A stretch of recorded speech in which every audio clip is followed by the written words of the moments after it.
Hello and welcome to Movie of the Year, the only podcast with the science and the screaming to determine the best movie for any given year. I'm your host, Greg. This season on this show, we are focusing on 1997, and tonight's Movie of the Year movie is Men in Black. And here are my three personal best friends and Men in Black: Ryan. Hi, Greg. Mike. Hello there. And Taylor. That's me. That's my name. Yeah, we just like to get together as pod pals and talk about some of our favorite movies of some of our favorite years. And also, I give them points and decide who's my best friend at the end. Are we a normal way to hang out. Are we about to have someone sweep a season? Did somebody win? Who won Titanic? Besides the iceberg. I think you know, Ryan. Was it me? Yeah. Okay. Yeah. So I'm on the precipice of greatness here. Yeah, dude, you're about to do something unprecedented, something not even done by Pop Filter Hall of Famer Mike. Look, you all get into the Hall of Fame in different ways. Sometimes it's winning every single episode. Sometimes it's just by being the best goddamn dude everybody knows. What about me? What are some good things about me? Taylor's You here always too. ask that question. Taylor I'm a big boy. is a big boy, Hey, okay, I'll take which that. I always appreciate, and here's a free point. Taylor. And, I think you're a special little guy. Okay, that's And I'm always glad to have you around and talk about some movies with you. that seems demeaning. No. I like you. That seems like you're talking down to me. I don't want to use the words eye candy, but I think that's part of it. Because we're not sponsored by Apple. Do you think a Make-A-Wish kid ever just thinks they're hanging out with LeBron James because they're both pals, and it suddenly dawns on them why they're there? Because it's weird to see this happen in real life. Oh. Wait, what does this mean about how the course of my medical treatment's going, Mom and Dad? Now that I'm looking at LeBron James, It's so weird LeBron was stoked to come and tell me I was cured and will live forever. Thanks, LeBron. You're going to teach me how to outrun cancer? Can I be in Space Jam too? Well, you will be in space soon, kid. when Men in Black came out in 1997, what was your opinion of it back then? At that point, I think I was just like channeling through blockbusters so quickly. I don't even know if it like left a mark. Yeah, This was a movie that got me grounded for a week. grounded for a week. Grounded Why? for a week because I was, I think, 6 years old when I saw this movie. Okay. And I was at daycare, and I had seen this movie. And so one of my favorite things was we were sitting on some swings, and I was like a little bored, and I was like, what's a fun thing to say? I was like, man, this is some bullshit. Quoting Will Smith. And then immediately the kid next to me was like, I'm going to tell. I was like, no, dude, what are you doing? See, I do that? that's weird because I would think that your quote from Men in Black from Will Smith as a little kid would be the noise that he makes every time he shoots the little cricket gun. My only memory of this movie at all is that there was like a talking dog in it, and man, watching it again, why isn't this movie more talking dog? The talking dog is so little of the movie. Were you getting It's so confused little with and the cute. great cartoon that was mostly Talking Dog? Okay, Yeah. do you guys?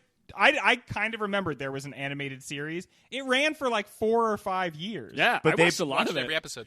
They pulled a Ghostbusters then of Everyone Loves Slimer. So we'll just make the cartoon all about the guy who was in the movie for like 5 minutes. Yeah. Uh-huh. The The little- dog and the worms. There's also, I realized watching it this time that a lot of my memories of Men in Black are actually from Men in Black 2. Oh yeah. A far Where's Johnny superior film. Knoxville? Yeah, I was like, well, hold on. Where are all those little dudes in the locker? And where's the Balchinians? Where are the Balchinians? America is crying out for more Balchinians. I believe the big alien race in this one was R. Kellyans, which that's a whole new thing this time. That's a problem. We do not like them. Well, we are going to dive right into this movie, you guys. We're going to get in there. We're going to analyze every element of it from stem to stern. But before we do that, we are going to take a little road trip.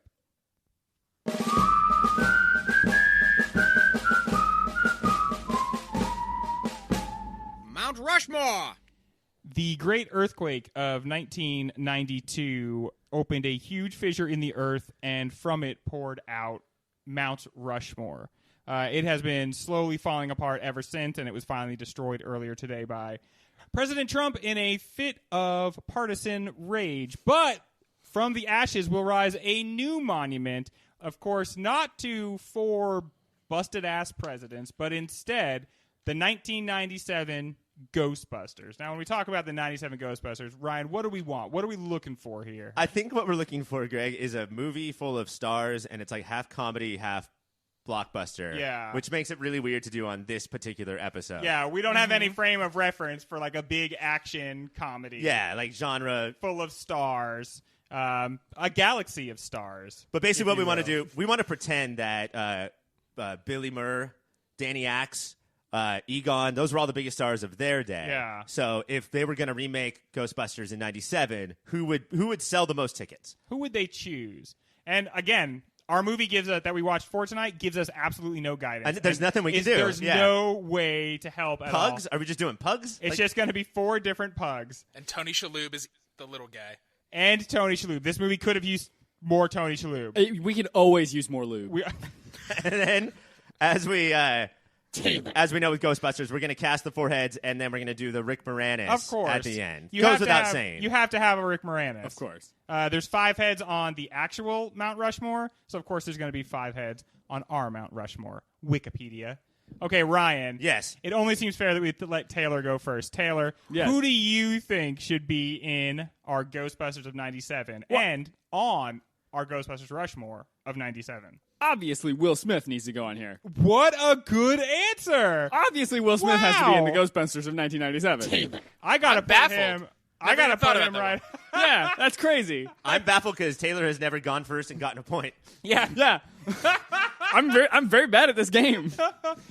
I couldn't imagine having this movie, a Ghostbusters of 97, where you didn't have at least one Will Smith. I mean, Gemini Man has taught us you Nowadays, can have we know- multiple, but Yeah, now with the technology, we can have as many Will Smiths as you want. and don't come at us screaming like recency bias. If we had done this segment while watching Titanic, we would have picked Will Smith. Yeah. It's 97. I have historically, I think, nominated Will Smith for the Pop Filter Hall of Fame twice Wow. at this point, so I think Will Smith can do anything. So you have an axe to grind, is what you're saying. I do. He's going to go on this mountain. He may not be in the Hall of Fame yet, but he's on this fucking mountain. The problem is you bring him up as an actor and not a rapper. And in Men in Well- Black, we get both. Well, yeah, I bring him up as best. that all the time. Also, Big Willie style. a lot of this movie, Hey. his hand was where his hip was at. Right. But we didn't know to fear that. Yeah. Yet. We didn't know to We be thought we afraid. wanted to see that. We thought that was an okay thing. Mike, do you have some beautiful actor or actress to put up on this mountain? Yes, I think in 1997, we had a few-year run of just fucking Jim Carrey greats. 96 Liar Liar came out, which was, we didn't know then, the beginning of the end. But we had not yet been burnt by Me, Myself, and Irene. How dare A you? good movie. That's a Yeah. good movie. Me, Myself, and Irene is great. Get out of here. Okay, Fun with Dick and Jane. It's Oh, when the crowd turns against you, it's so hard. I revel in it! But I think Jim Carrey has to be in the Ghostbusters of 1997. That, he's definitely a comedic actor. He's very funny. He's big at this moment. I'm going to put him on the maybe pile. Oh.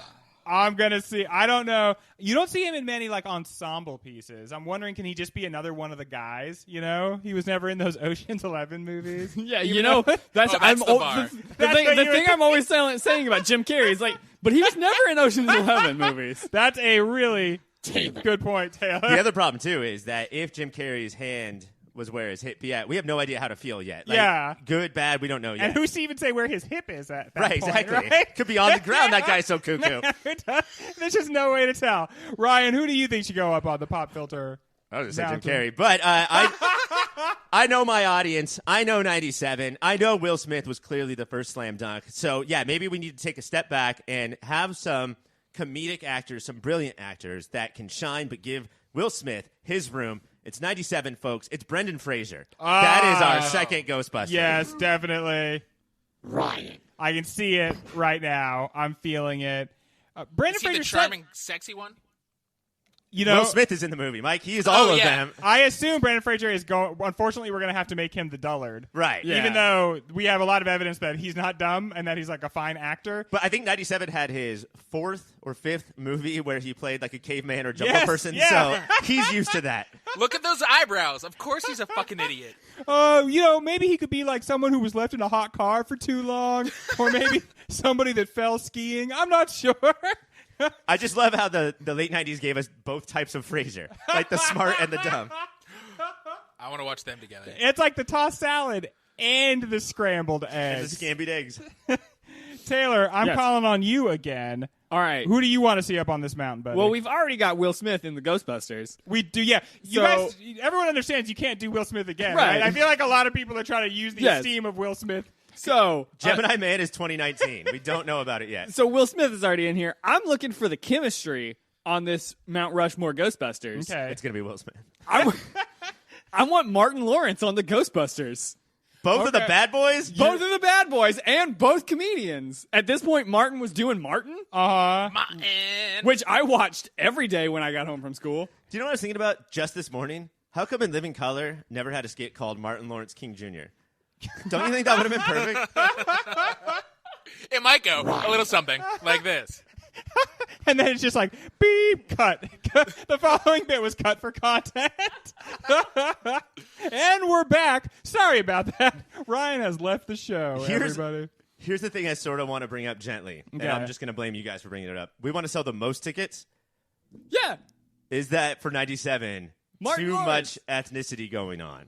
No. Oh, I feel like you painted me into a real corner here, Ryan. Well, now you have to pick 'em? I feel like you absolutely painted. I'm going to put him on the maybe list just because I want to have a nice collection of maybes. Of white people.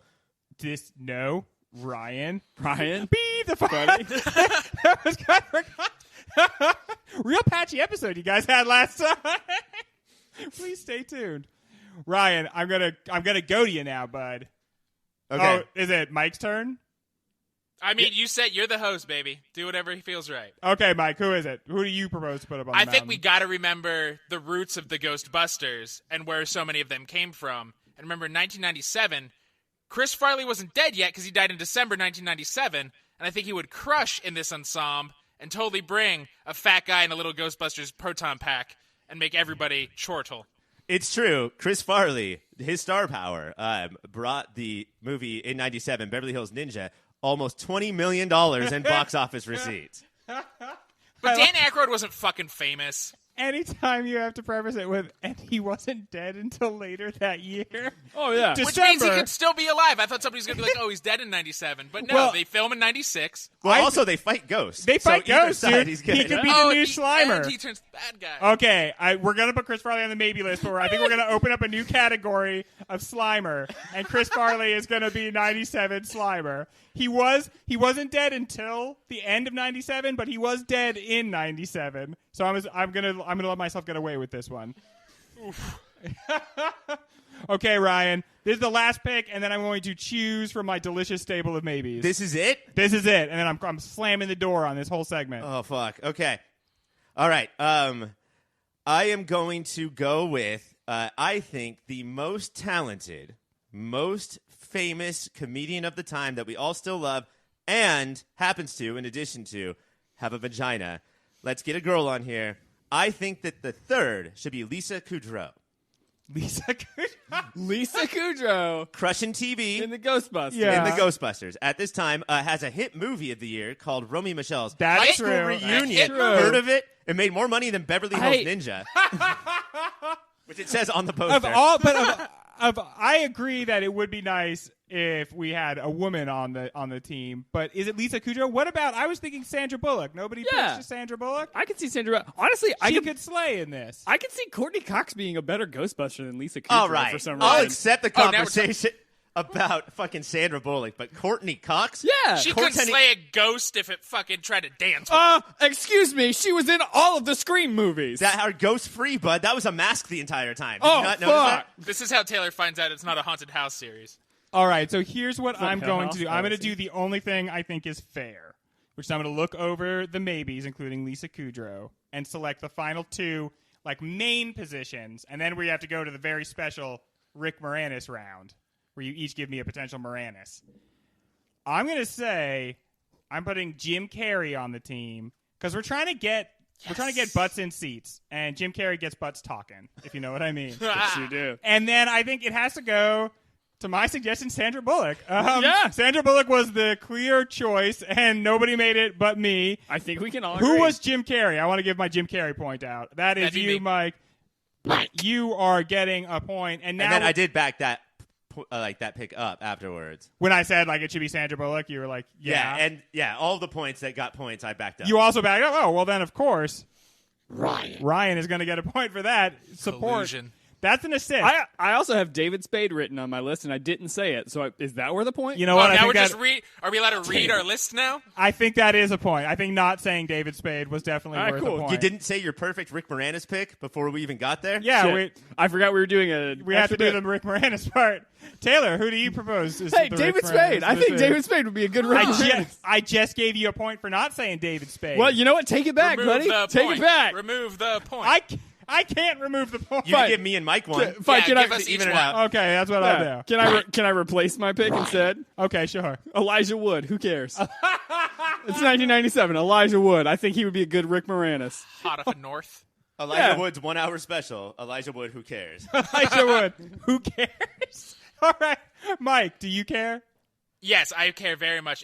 In this era, we didn't know how great of a dramatic actor he could be. We just that guy looks kind of funny, and he's kind of funny. Steve Buscemi would crush the Rick Moranis role. Oh, Oh. wow. Steve Buscemi. That's a very strong pick. That is. He's worked with Brendan Fraser before. Yeah, it's so funny. We just thought of him as a little weirdo that would be in the background of movies Yeah. and not one of our big weirdo stars. Specifically, if Adam Sandler did a movie, there would be one homeless guy, and that would be Steve Buscemi. They would cut to Steve Buscemi so you could be like, this guy's face is kind of fucked up. And then they would cut to something else. What season of Moody does it go? What's the perfect year where the first one is Adam Sandler, and then the other three are just all his stupid friends that are in every movie? That would be 2000. awesome. Ryan? Yes. Who is your pick for our Morani? Okay, so I want him to be nerdy, but I want him to also give some. I want him to be a real character, and I want him to be comment. I want him to be I'm like USA, brother. Characters welcome. exactly USA. I want him to Burn notice. be the person who grabs the audience by the hand and presents them into this world, is commenting all the time. He did have a hit movie in '97, but in the meantime, he was the king of all media. Howard Stern should be our Rick Moranis. That is a very clever choice. I'm not getting that Moranis energy off Oh, me, and he's though. wearing glasses. Whoa. Stop the presses. Hang on. Let me start my sentence over again. I think it has to be Steve Buscemi, right? That was a great That was pick. a dynamite pick for Mike. I hate to give props to anyone else. And of Give 'em. course, our Slimer will be the ghost of Chris Farley. Of course. Chris Farley's butt. R.I.P. Big Buddy. Your parents are falling down in heaven now. Ryan, read to us our Ghostbusters. Your 97 Ghostbusters are Will Smith, Brendan Fraser, Jim Carrey, my God, me in 97. I can't wait for this. Sandra Bullock, our Rick Moranis is Steve Buscemi, and our Slimer is Chris Farley. Hooray! They need to make this movie now. This is amazing. This is still. I do believe Chris Farley's ghost is still available. If you look at this cast, they could easily make this movie now. All these people are on hard times. Get them while they're cheap. When we come back, the first of our conversation topics. 1997, a time when we believed proof of extraterrestrial life would cause a stir. Of course, we know aliens are real now, and we're like, yeah, the Blink-182 guy said. But in 97, we thought, there's probably a whole government thing to keep aliens a secret because it would blow our minds. Idiots. Everyone in 97 was such an idiot. Which is probably why we all slapped our bellies and ate this garbage movie up to the tune of over $500 million. God, we were so dumb. So dumb like this movie, but also kind of sweet and innocent like this movie. Will Smith is doing his thing. The aliens look really good. There's a song about the movie right at the end of the movie. All the guns look like toys, and folks, this thing comes in at just 90 American minutes. Gentlemen, I ask you this. In addition to Will Smith, the movie stars Tommy Lee Jones, Vincent D'Onofrio, Linda Florentino, Rip Torn, Tony Shalhoub, that talking dog that Tommy Lee Jones shook the shit out of. Who among them delivers the greatest performance of the movie? Vincent D'Onofrio. Taylor, have you? Yeah. Was that a stupid ass question? I'm sorry. No. Thought somebody might say the star of the movie, Will Smith. I could not pay attention because that's the first time, Greg, that you ever hosted by leaving the studio, sitting out in a meadow, and just like staring off into the sky. That was some good deep thinking right there. I love that little paragraph you just recited. Well, you know what? Right. Compliments. We'll Vincent get you. D'Onofrio is an easy answer. It's an answer. I think he does a great job, and it's very strange now because Vincent D'Onofrio is the sort of actor that like you forget how many things you've seen him in. Yeah. And like so you'll watch him as Kingpin in the Marvel Daredevil show, and you're like, Doing a pretty similar voice. this guy's pretty good. I like him. I can't believe I've never seen him before. Oh wait, I've seen him 20 or 30 times. Yeah. He's definitely got, like, before Tom Hardy rose into, like, A-list here, anytime you would see Tom Hardy, he's like, oh, who's this new young buck? Because he just looks different in every single thing that he's in, and that's Vincent D'Onofrio. In this, Vincent he looks... D'Onofrio is the fuckable Tom Hardy. Yeah. In this, he just looks like shit, and that's a fun Well, thing for him. I thought, like, how's he doing? I'm dumb, okay? I thought, how's he doing that weird face? It turns out they were like had taped his face up all like crazy Yeah. to make it do those Yeah. things. But that's why you might not recognize him. And the other reason, like that's a good question, is because CGI was not involved, and that's Yeah. very strange for us because this movie used practical effects as much as possible. I think that it is sort of like a transitionary movie where like there is CGI, like that giant bad guy cockroach at the end was not a practical real life cockroach. What? But supposedly they made a practical one, and we're like, let's do CGI. And then you might see like when it's a close up on his like hand punching someone, that might be practical. But like this is the movie that says, look, CGI is coming, but we're gonna do it at practical as much as we can. And Vincent D'Onofrio, and it looked fucking good, didn't Yeah. it? Yeah, It was disgusting. He looked so good and zombified, and the way he moved, I think, was fucking phenomenal. He looked like a Cirque du Soleil person dying. I read that he like put braces on his legs so that he like couldn't bend them. that's what it is. It looks like he was somebody in a car accident. Like, and he's got that neck brace thing too. Like he only moves as if he's wearing a neck brace. He really, whenever he walked, he reminded me of like a character that would be on I Think You Should Leave with Tim Robinson. There's some sketch somewhere out there where Vincent D'Onofrio has had an action. He's like, you gotta help me, buddy. And anytime, I love the part that anytime he interacts with somebody like normal in the movie, which the movie does not really have. Like everybody's weird in some way, but It's New York, baby. All right. anytime he does, people look how he's dressed as like a farmer, and they're like, "Oh yeah, this is how farmers act." Yeah. This is how all Okies is. They're just like dripping, like melting sort of weirdos. There is a part where someone's like, well, yeah, he's a farmer. Yeah. Okay, so I guess he wins the crown. But let's talk about Will Smith. Okay. Because I feel like Will Smith is doing a lot in this movie. Sometimes it works, sometimes it doesn't. But is he like a little bit too much in this movie? I think he's got like a 90% batting average. Yeah. Which is the Will Smith of the '90s way. But he's trying. Is he doing a lot, or is he like this is like really cementing his? He's never gonna act, but he's gonna be Will Smith so well in so many different projects. Right, which is why he kept like he was just after the '90s, he was just like scrounging for the Alis. So like he could prove like this is not me. But it does a lot of time feel like the script would say Will Smith does Will Smith here. Yeah. And I think the batting average is actually like 250. I just think that we forgive Will Smith for a lot of his transgressions. And he's trying to do something in every cutback to him, which in one way is like laudable, but in another way is just like, just chill a little bit. Like not every single shot of you has to be its own discrete joke. A triple spit take. Yeah. I think the times that Will Smith works the most is times where it clearly was scripted, like trying to fill out his test on the first day of training or the auditions and then moving the table over. That could have been other actors. They happened to cast Will Smith, and it feels very Will Smithy. But when they just cut to him and he's like, "Oh no, man, I'm Will Smith," that's what like it gets a little tiresome. I see that point, but I will say I think he could have scaled it back a little bit and it would have been fine. But I think without all of those cutbacks, people wouldn't really care about this movie this much. Because he is trying to make every cutback a gifable moment. If we had those at that time, like so many people just remember distinct moments of this movie. When you strip away the batting average metric and look at it instead at like what are some of his greatest dunks. Right. Like he does have like 5 or 6 lines in this movie. Like when he jumps off the bridge and says it just be raining black people. Like that's such a funny like natural line. And that is Even, a like, Will Smith line. Yeah. And that's like a punchline. Even when he's like, I make this look good. That was like iconic. Yeah, You know? And for I could see sure. that not being in the script either. Yeah. That should have taken over I'm the King of the World because it's perfect and everybody can actually say it more often and it's not tired. That's true. Okay, let's move on to Tommy Lee Jones. So this is the actual crown winner, folks. Yes, this is bigger than Vincent D'Onofrio. I think he elevates the Will Smith batting average is remembered higher because Tommy Lee Jones' reaction to him. It's either I'm doing the bit with you or I'm going to have like an exhausted, suffering head nod at you. He makes everything funnier and he's so loose and deadpan. Batman Forever made us think he cannot do comedy because it's going to be big and bad. And this taught us, no, just make him tired like he always is, but fucking hilarious and commenting on everything around him. Not like not comedy, but like big budget blockbusters. You would think after Batman Forever, and in a movie that we are all split on. It's very polarizing. Some of us think it's wonderful. Some of us think it sucked. It's a good movie. He was at points bigger than Jim Carrey.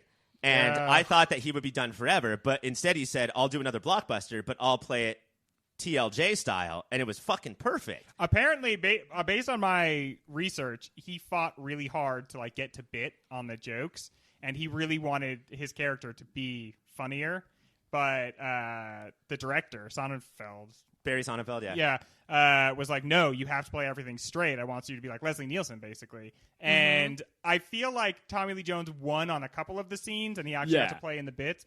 But the director is right. It works a lot better to have one of these guys just act, first of all, really cool. I think Tommy Lee Jones does a good job of seeming very cool in this. Whereas Will Smith we're supposed to think is cool and is trying so hard to be cool. But is freaking out. Elevates Tommy Lee Jones is cool. When I was a kid, I wanted to be Will Smith. Watching it now, I'm like, fuck, I want to be Tommy Lee Jones in this scenario. And it's important to note that this is a buddy cop movie, but every buddy cop movie in history is I can't believe we're working together. I hate that we're working together. In this one, Tommy Lee Jones chose Will Smith. Yeah. And so instead of being like, your fucking generation, swear to God, he's just in the back, like leaning against the wall, watching, and then we get his face. Yeah. Like, I genuinely think this is the best TLJ performance. It's better than Fugitive. It's better than No Country. Like, this is it. Fuck you. I'm serious, dude. A buddy fuck cop you. movie where they actually respect each other and like each other makes it way more fun to watch. Right. It does. It feels like that old guy who hangs out at the barbecue store in your hometown. And Where you go and buy barbecue. Dude, you're the only one that's fucking from Texas. Come on, Okay. the barbecue store? Give We me just a call that the break. store.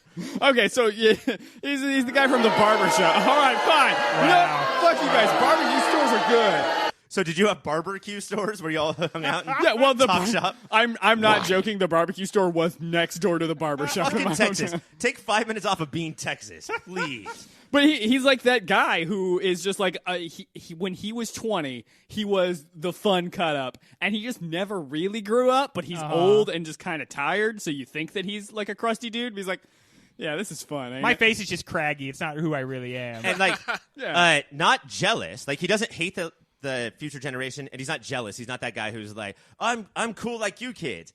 I think he genuinely enjoys sitting back and watching the fuck ups, being a mentor. Like I think that he likes it. Yeah. And you know, he knows what cool really is. He's cool in a different way than Will Smith is, but he doesn't deny that Will Smith is cool. Right. He just sees it's a different style. Which of is being important that for way. somebody in that generation, Yeah. especially a white person, to say, I see how you're cool too. For sure. I also feel like this is the character that is closest to how I imagine actual Tommy Lee Jones in real life. Like, I feel like in all the others, he's doing more acting. This is just like if Tommy Lee Jones was like 11% more Tommy Lee Jones. Mike. Yes, I agree. I love Tommy Lee Jones. Mike also loves Tommy Lee Jones. When we come back, or no, actually, before I'm done with this, there's somebody else I want to talk about. I almost forgot. What's the female actress's name? Linda Linda Fiorentino. Fiorentino. Linda Fiorentino. Okay, she does a good job in this movie. Where did she go? Okay, so that's a complicated story. A year or two before this movie, there was this independent movie called The Last Seduction. Okay. I think a John Sayles movie that she fucking owned and shot to fame, and then used her fame to be in Men in Black. Okay. And then after that, she used that to star in Dogma, and that's one of the worst performances I've ever seen. Yeah, dude. In Last Seduction, she's like the new Marilyn Monroe, Sharon Stone, like just like sexy time seductress. Here, I think that she's okay. There's two stories. One, she was so awful to work with, she got bounced. The other story is she would not hook up with Harvey Weinstein. Right? I mean, okay. Which one do you guys believe? Because that's the thing. Ashley Judway. Now, when you watch anyone from movies of this era and is a very talented female actress suddenly disappears, you're like, oh shit. Like, she's one of the victims of all this crap. She's also a weird, like, I did some Googling on her, and the first thing that pops up when you start typing in her name is autocomplete. It is autocomplete Dogma. Also, she won this part in a poker game, but C, no one knows It's a survival guy? No one knows exactly how old she is because reports differ on whether she was born in 1958 or 1960. She seems like an enigma of a person. But she's not. She doesn't look or act like the typical actress you would jam in here to like do almost nothing except for look hot, you know? Like, and I think she elevated because that it's like before everybody's like gothy girls are cool. She has a dash of that. She feels very open with being flirtatious. Like she has this distinct personality and does a lot with the script. Gives her fucking dog shit. Yeah, and she has a memorable enough role in that, and it's her. It does feel like when she turns to Will Smith, is like, you want to see something weird? It seems like she's either going to show him something very cool and scientific, or she's going to show him how like she fucks dead bodies. Like her energy is all over the place, and I love it. That's like she has to keep that part interesting because the writers did not. Did you guys buy at the end when she became who was supposed to be the star of Men in Black 2? Yeah, I did because there's a couple of both Will Smith and her before they know like the truth do a pretty good job of seeing the stuff, and then they're weirded out by it, but they kind of do accept it. She like accepts aliens very, very quickly, and she's like not like a totally normal person. So I really did buy that. In the morgue, there was no reason to pull Tommy Lee Jones out of that scene except to have those two work off of each other. Mm-hmm. They're vibing, and it shows like I think because she's on the fringe because she's already working in the morgue, she sees weird shit. But it also movie hints at that she's discovered aliens a bunch of times and let people know. She keeps figuring that out and then getting her memory erased. Well, when we come back, we are going to have a segment that is recasting the podcast. We're going to go. We got to leave. It's going to be some new people from 97, but you can only hear this if you are a Patreon listener. If you are not a Patreon listener, man, rethink that choice because you are ridiculous, and everybody, when you were not around, says you are ridiculous. When we come back. Trivia. You know what that means, everybody. It's time for trivia. Wait until I've gotten all the way through the end of the question before answering. What do Al Roker, Isaac Mizrahi, Danny DeVito all have in common? Ryan. I'm going to say Ryan. They're aliens? They are all aliens, according to this movie. Ryan. They're all up on the big board. The little ball Jay accidentally sent smashing around Men in Black headquarters is said by Kay to be a practical joke from The Great Attractor. Who or what is that? Taylor. It's a gravitational anomaly in the actual universe.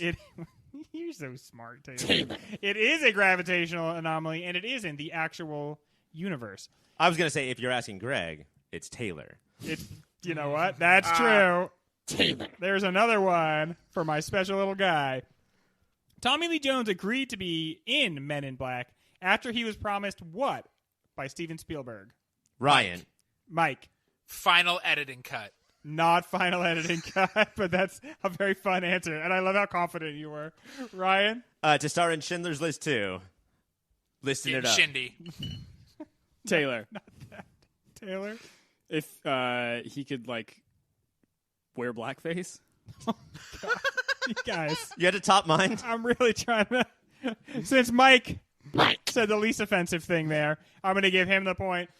Steven Spielberg had to promise Tommy Lee Jones that the script would get better. It gets better. We're going to make this better, we promise. Isn't Tommy Lee Jones like a big fan of the original comic books or yeah, whatever? He's like, you totally didn't capture the tone of the original comic book.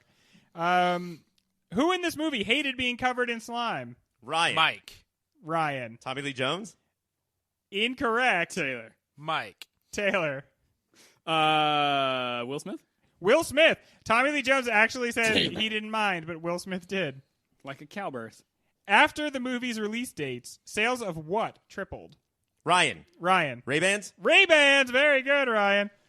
From They one get point, name checked in the rap. yeah, from 1.6 million to 5 million. Damn. The Predator 2 Ray-Bans. That's, who here has seen Predator 2? I've seen every Danny Glover movie. Yeah. The whole Gloververse. What had to be counted at the end of each day of filming to make sure none were killed? Taylor. The Cockroaches. cockroaches. The Humane Society was like, hey, gotta not kill. But apparently they didn't mind that Tommy Jones just absolutely shook to shit that pug. A real dog. That was that real dog. Like, that was not like a doll or something. He shook the crap out of that real dog. But it was a fighting dog. It was a pugilist. It sure was, Ryan. It was a pugilist. God damn it.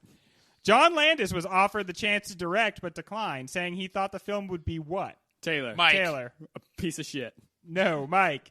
I was going to say a piece of shit. Too good. Ryan, how dare you? Ryan. A flop? He Taylor. said he thought it was going to be Blues Brothers with aliens. Oh. How'd he feel about this decision later? Ryan. Taylor. Ryan. Apparently okay because he made Blues Brothers 2000. Did it have aliens in it? That is not correct. Taylor. Taylor. Upset that he couldn't also kill some people on this shoot. Oh, God. Another Steven Spielberg produced movie. Mike, do you have a guess? Mike, he regretted it because he loved it so much. It's his favorite movie. He watches it every Christmas. You got the first part of it right. He felt bad. He's like, oh, I should have directed that movie. It made $500 million. What book was David Cross's morgue guy reading? Taylor. Bugs. He was not reading Bugs. Ryan? The only better cross in the world, the Bible. Not the only better cross in the world, the Bible. Mike, the 7 effective habits of highly people. It's That's it. That's right. No, it was Atlas Shrugged. Oh. I have weird. a fetish about what movies or what books people are reading in movies, and he was reading Atlas Shrugged. That's a weird pick, David Cross. Is that supposed to mean that we're not supposed to feel bad when he dies? I think so, yeah. Plus, he's a needless dick to Farmer John. I think you are right, Taylor. Is it true that, quote, we can evade reality, but we cannot evade the consequences of evading reality? Taylor. Ryan. Reality, Taylor? That is true. That's true. Taylor, do you know who said that? Carl Sagan. Ryan. Not Carl Sagan. Is it Ayn Rand? It was Ayn Rand. Ah, shit. You just said an Ayn Rand quote was true, Taylor. You said that on the podcast. Fucking you love shit. on Ayn Rand, and you think altruism's bad. You know what? Yeah. That's my new thing now. My new thing is that I love Ayn Rand. And your old thing is anytime you step into something, just run with it. That's your new theory. The crowd not liking Taylor's heel Oh, turn. yeah? You're going to boo me? Well, why don't you just be way smarter than everyone else and take your ball and leave when they don't give you handouts? Fucking Debate him. we- Debate him. The weaker class. What video game series is based on interrogating the ideas of Ayn Rand while also beating tweakers to death with a wrench? Taylor. Taylor. Bioshock. Bioshock. Very good, Taylor. Bioshock. You guys remember when the Bioshock demo dropped for the 360? Taylor. Yes, I do, because I didn't have a 360 at the time, so I had to go to my friend's house and play it, and I was like, whoa, I can't wait in like 12 years to be able to play this fully. Yeah, dude. That is the exact answer I have written down here.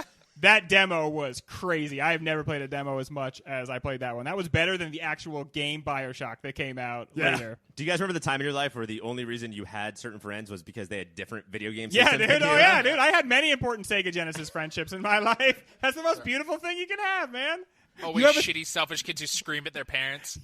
You have a Sega Saturn? We're best buds now. I was a Sega family, and then my mom got remarried to a kid with a Super Nintendo. Nice. And we were just like, yeah, no, fine, do it. Like, we don't care. You guys had like a 5-minute version of the Step Brothers movie. Did we just become best friends? Yup. How much did you guys love the big taste of Men in Black cereal? Ryan. I thought it was not as good as Men in Black 2 cereal. Okay. Who else liked the Mike. Mike. What was in the Men in Black cereal? Taylor. I didn't like the Pug Mellows, but other than that, loved it. All right, well, What was in it? Mike is the only one who wins. Who answered that they know what that is, like deceitful fucking liars, because I just fucking made it up Taylor. a second Ryan, ago. it was Taylor. It was Taylor. It was me, yeah. It was Taylor. I did that. Good job, Taylor.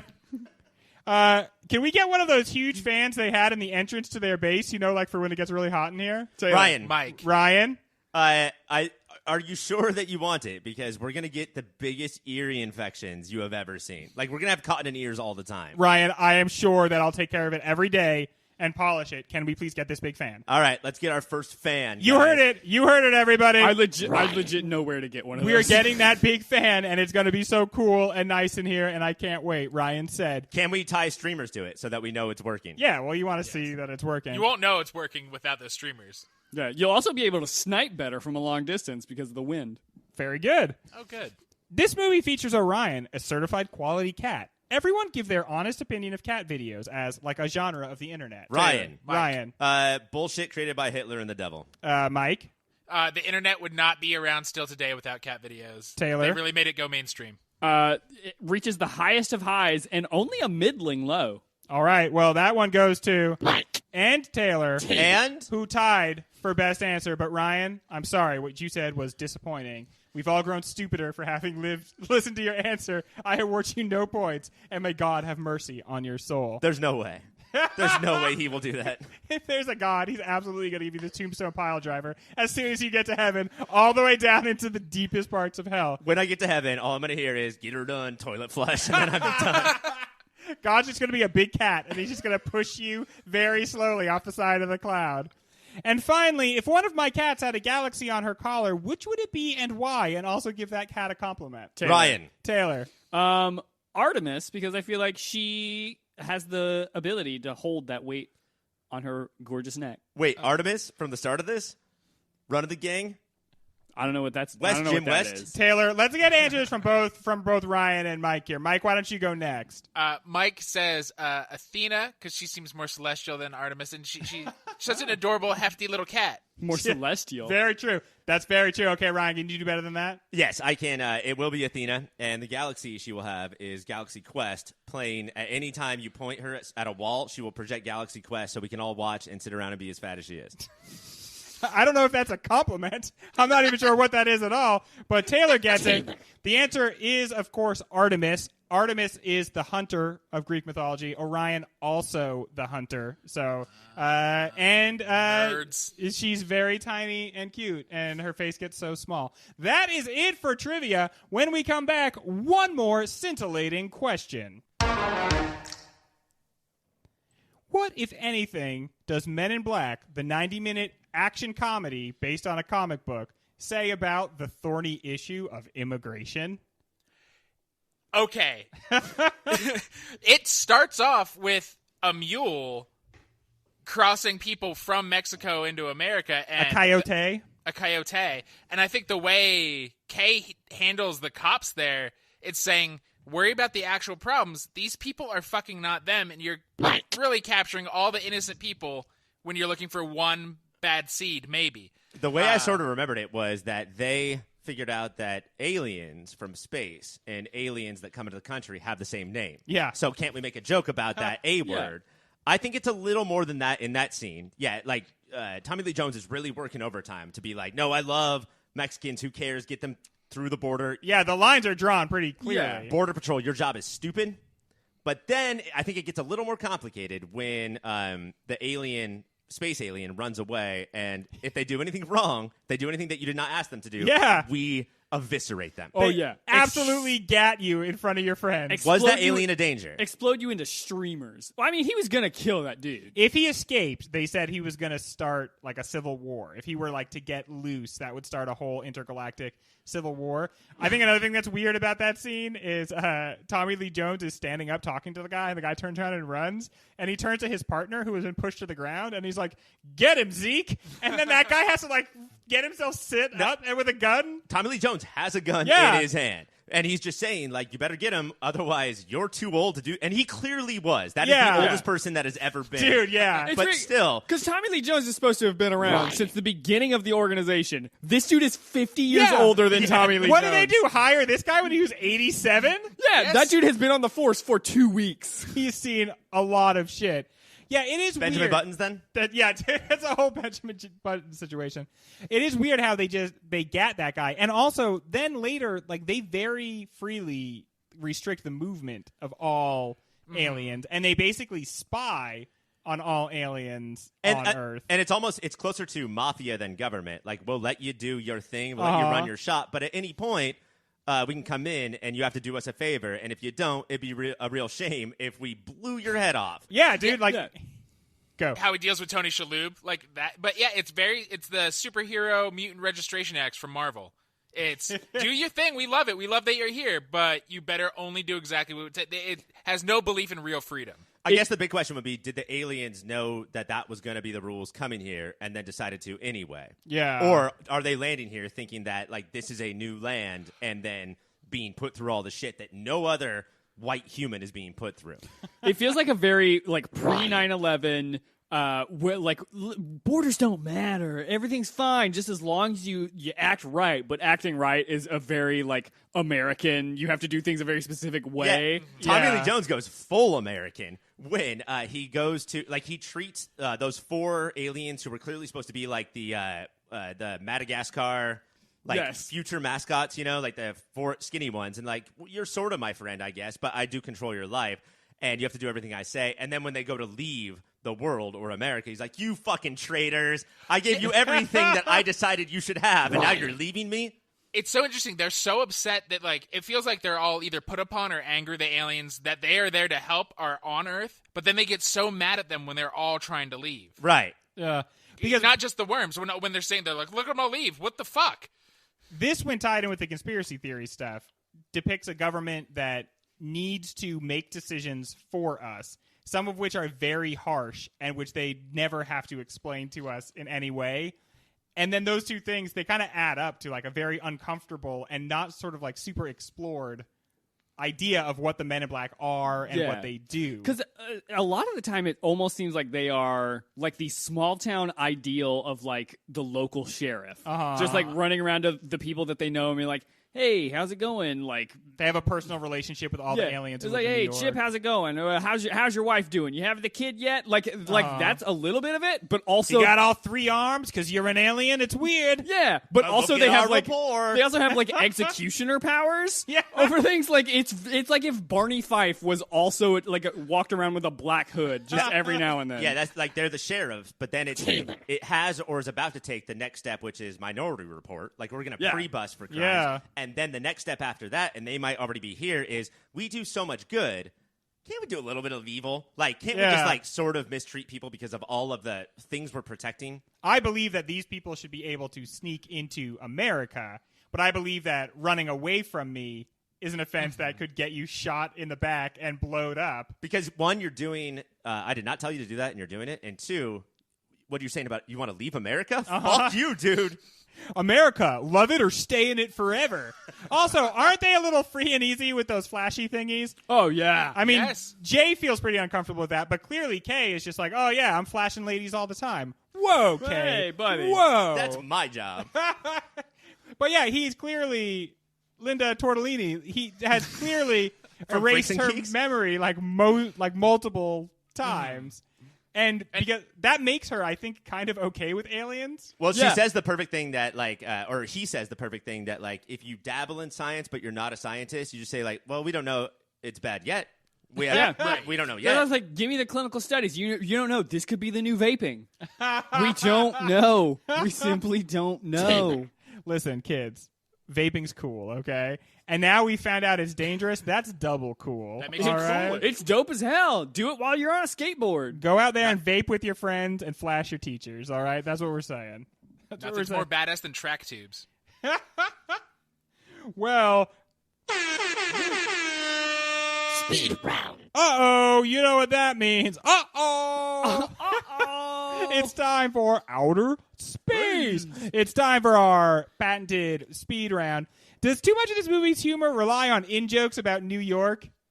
A little bit. There's a lot of like, oh yeah, that's why we had to put it in Queens. Or like, hey, Staten Island's going to blow up. Oh, that's a good thing. Hey, New York? No one fucking cares, man. Nobody fucking cares. That is true. We were allowed to say that in 97. And like, we weren't like bonded with you. But I think that the inside ones, like, I don't know what Queens is and why that's weird. Those go by fast. And then the big ones, like, Will Smith saying, "Oh, every alien drives a taxi." Yeah. That's like national enough where we can sort Yeah. of get that joke. I did It's think racist, but we got it. I do think I read something that said like the director originally the script was supposed to be all of this takes place just in like bunkers Yeah. around the country, and he's like, no, let's make it all in New York. Yeah. Plus, I'm already there, so Yeah. it'd be really nice My for me. crew's there. My bed's there. It's got all these great locations. I'm gonna But give. I think any sort of like setting it in an actual one place. So either you're from there and you get the very specific jokes, or you're not, and they go by pretty quickly. Yeah, they hit them so. I feel like personally they hit them so hard, and just like, okay, New York, like get over yourself. Oh, Queens, yeah, Queens people are weird. Like, oh, So yeah, you get in like King True. of Queens. that's why we had the Paul Blart. World Fair there. All right, idiot. Nobody cares. But I am going to give the point Ryan. to Ryan. Does this movie have too cavalier an attitude about firearms? Yes, of course. They're shooting them like motherfuckers. You know what? He thinks it's hilarious to give Will Smith the tiniest gun, and Will Smith freaks out. And at no point does he go through like gun safety Yes. training or how to shoot this. Yeah, they never train Will Smith how to use one of these guns. The only time he is shown using a firearm is when he shoots that little girl in the forehead in the very early Yes. training. But they never say like, okay, this weapon looks small, but it's incredibly powerful. Even when he gets thrown backwards, firing it, he still fires it indiscriminately. Here's what I'll say though. Tommy Lee Jones, for his part, even though he doesn't train him on it, he's like, hey, do not point this anywhere near me. You should know better. And whenever Will Smith is firing in public, hey, you don't know what's behind that cover. Yeah. Don't shoot things that you don't know what's behind it. Also, after he finds out what the noisy cricket does, he's like, "Damn, that was big. I'm gonna jump up on this car and just fire away." Yeah, in public. he does it 3 other times. It's like, buddy, come on. That's too indiscriminate. Blank. If I said that in many ways Men in Black doesn't feel at all like a movie that could come out today, does that sound like a compliment or an insult? I love the Marvel movies so much, but they are often complicado. And this 90-minute almost episode of a TV show was really refreshing. Like, this was an hour of chill out and tell some jokes, and then like a 30 minutes of barely thrown on premise. And maybe that was terrible then, but I loved it now. Oh, yeah. There was never a moment in this movie where I was bored. Yeah, and movies don't have to be what fucking Scorsese likes. It doesn't have to be quiet, thoughtful plotting. It can be just like a fun breeze. Let's eat some fucking popcorn. Let's get out of the sun for 90 minutes. Shut up, kids. Let's get out of the sun for 90. When you're a kid, that's so much of movies' appeal. You just get to go be inside. Imagine being Mike's kids. Like, this all sounds fun, Dad. Why do you have to present it like that? We're enjoying a fucking movie as a fucking family. I filled up my pocket with batteries. We're going to whip them at the screen.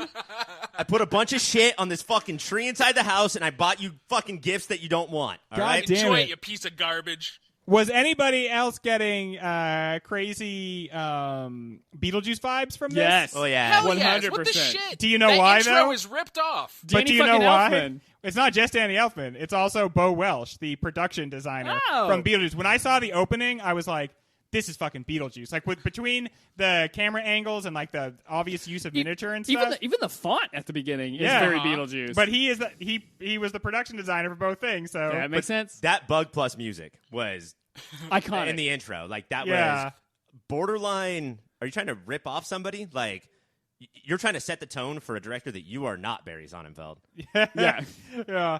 And that guy married to Catherine O'Hara. Oh, So Barry Sonnenfeld? look at that. Good for him. Bo Welsh. Oh. Keep that in mind. They met on Beetlejuice. Oh, good for them. Oh. Beetlejuice.com. Yeah. Beetlejuice.com The for best dating all site. your Beetlejuice needs. Does the film use cinematic shorthand to show character arcs like the growing relationship between Kay and Jay, the romance between Jay and Doctor, and Kay's growing disillusionment in an economical fashion or like a lazy and slapdash fashion? I was always impressed. I remained happy about the short running time, the entire Yeah. running time. Yeah. And so that may make me biased, but like, I was always impressed that they were like, we know that we need to do this. We don't think that we have to spend 20 minutes doing this thing. And we know that we can't ignore it. I loved it. Like, it's summer. It's a blockbuster. Yeah. Like, this is perfect.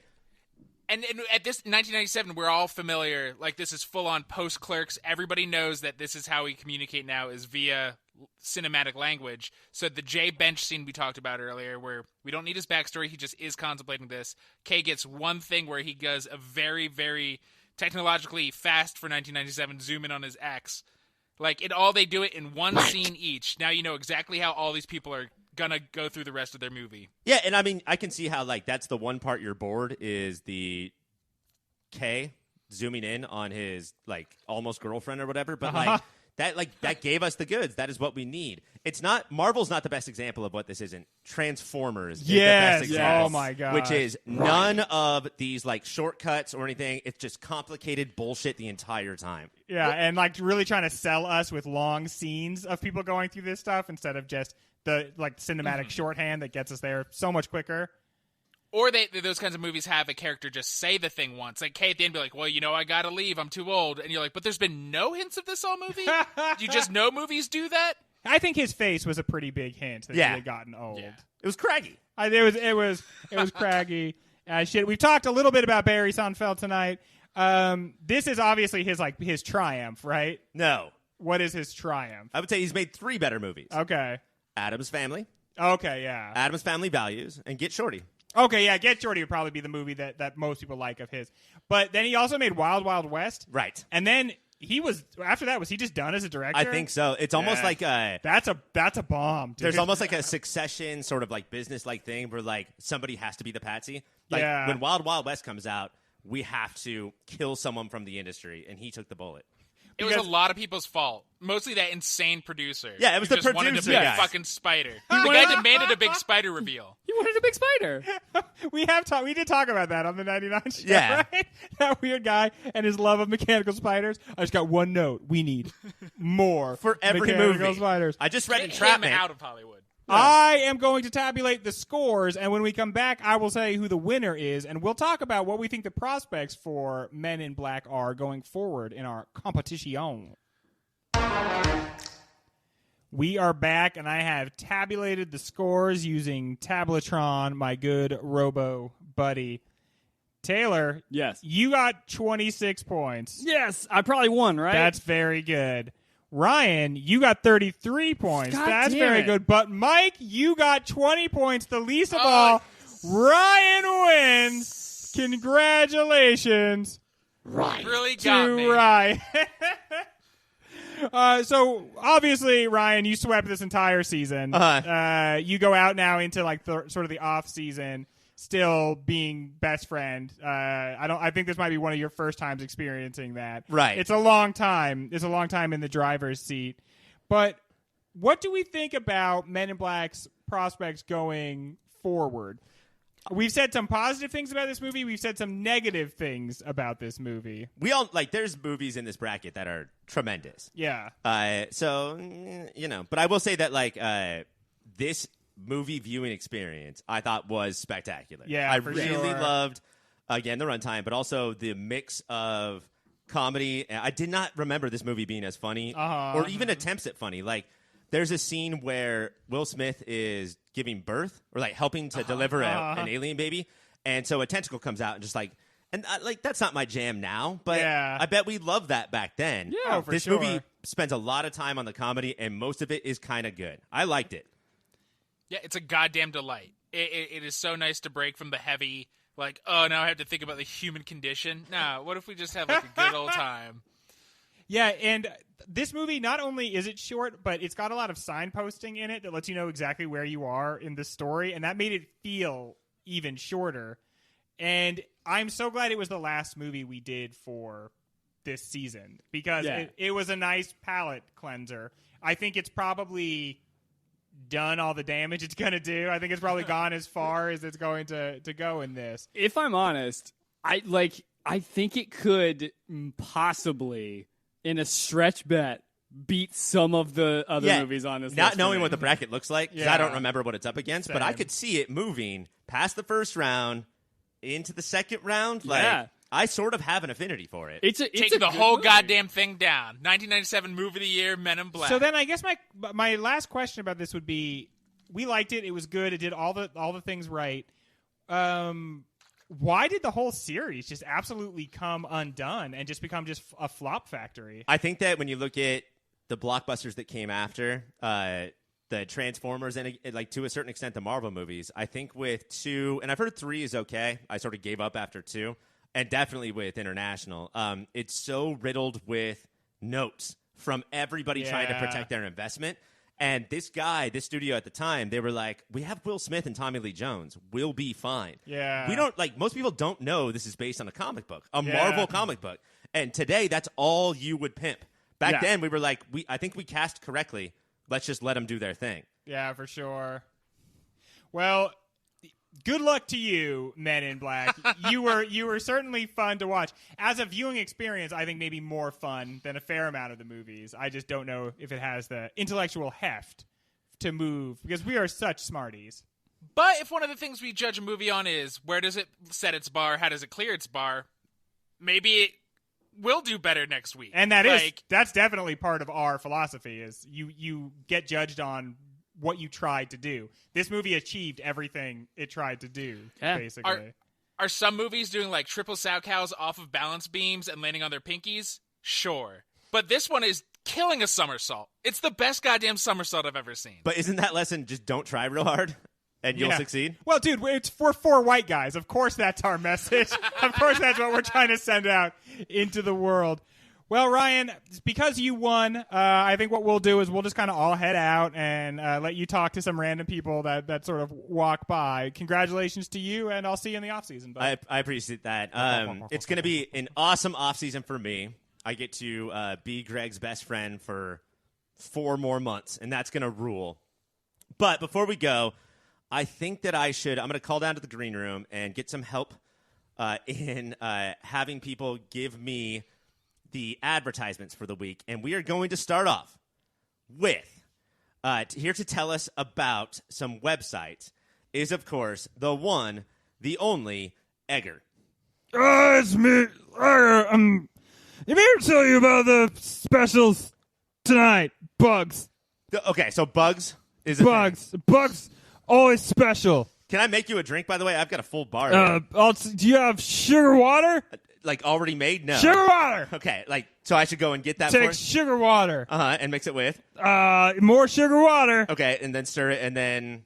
Put it in my mouth. Okay, you want me to do that? Put it right in my mouth. Okay, so I'm gonna...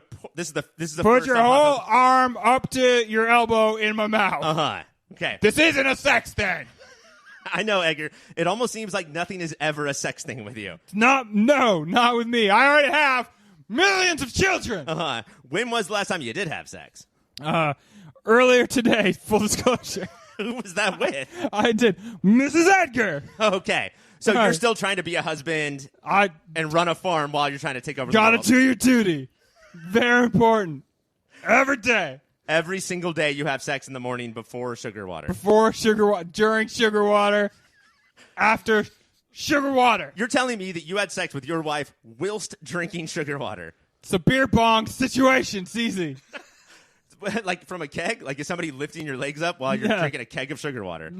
Listen, what I do in the privacy of my own bedroom with my good lady wife, it's none of your business. Okay, do you have any websites to tell us about? Yes, go to yourpopfilter.com. Got everything there. Sugar, water, a cup. Or if you don't have those things, go to amazon.com/yourpopfilter. Put in your basket sugar, water, and a cup. And then put that all the way in my mouth. That's it. Thank you. Please leave. I'm leaving and as quick as I can. All these bugs with you. I'll do normal human walking. You are killing it, Walk, bud. drag, walk, drag, walk, drag. That is not how we walk around here. But here to tell us about other shows that we have is Steve Buscemi's dentist, Perfa Minerva. Hello, I am Perfa Minerva. I am dentist. Yes, you are dentist. Where did you get your degree? I got the degree from your mother. Okay. Hey, how about that? Yeah. So dentist / insult comic. Who are you? Ask me question. Ask me question. Would you like to ask me a question? Yeah, how's your day? It was fine because of your fucking mother. Oh, that's very good. I like this. Man. I fucked your mother. Oh, okay, yeah, she needs it. She does. Yeah, I have not fucked her in very long. Okay, come on. Well, hey, listen. Where are you from? I'm from Russia. My mom is in the audience right now. Oh, hello. How are you being? So you are dentist to the stars. Who are some of your other clients? I do work on, guy from this movie, Saving Captain Phillips. Uh-huh. You did that guy? Cool. Yeah, I did that guy to the captain. I am the captain now. That guy. Right. I also do dentist for. I'm French now, by the way. Uh-huh. I changed nationalities. That's one thing about me. Well, I sort of think that's the case with all dentists I've ever met. Yes. What is the thing about the teeth? They just they contain multitudes. And because language comes actually from the teeth, not from the vocal cords. Like some doctors, if you talk to a bio doctor, as they call themselves, no, not for me. It comes from the teeth. Arriba. Okay, let's get you off stage as soon as possible. Are there any other pop filter shows that we do besides Movie of the Year? Oh, bienvenidos. Absolutely, man. Here comes the Kaiser. Mm-hmm. Hi. That's one of our more popular shows.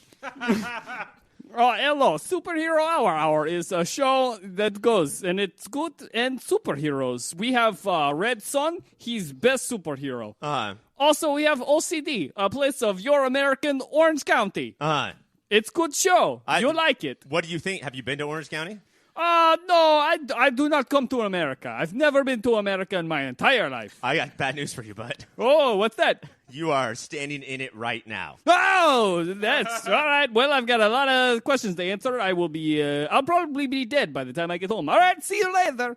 All right, thank you so much. Here to tell us about our social media is Fart Jennifer, who is the number one guy who goes into 2-star restaurants and makes balloons for kids and then also does Ben Affleck impressions.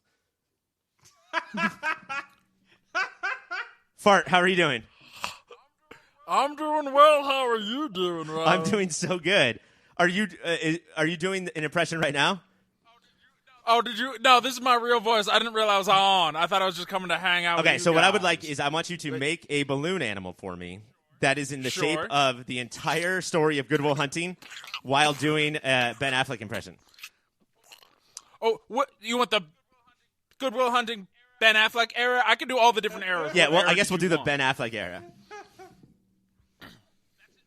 That's it. Oh, okay. Whoa. And then the impression, please, while you tell us about social media. I don't normally do them both at once, so okay. So here I'll try to do put the the balloon balloons again. down. And then